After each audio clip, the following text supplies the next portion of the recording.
আজকা একটা জিনিস খেয়াল করলাম, যতই কই জন্তুতে চালানো জন্তুতে চালানো হয় না, কিন্তু সবাই সামান নিয়ে চিল্লাচিল্লি করে এই গরমে সাইকেল চালাইতে না, হ্যান ত্যান। কিন্তু আজকে একটা পজিটিভ সাইড পাইলাম গরমের। এই গরমে 300 ফিট দিয়া যাইতাছি গরমের মধ্যে। হ্যাঁ, ওই যে জোন 2-তে থাকা হয়, মানে ইউজুয়ালি যেরকম জোন 2-র কথা কয়া টানাটানি করা হয়, গরমের মধ্যে মন চায় না। গরমের মধ্যে এমনি জোন 2-তে থাকতে মজা লাগে। তা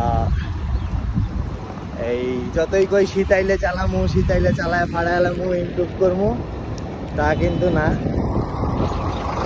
গরমের মধ্যেই ইমপ্রুভ করার ভালো অপরচুনিটি।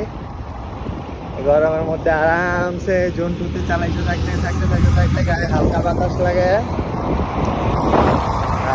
ইমপ্রুভমেন্ট হবে, এন্ডুরেন্স বাড়বে। সব গরমে জন্তু চালাইতে থাকতে হবে, চাইলেও জন্তুর বাইরে যাওয়া যায় না, টাকরা শুকিয়ে যায়। তো উইচ ইজ গুড। জন্টু জন্টুতে থাকতে, ইয়েস।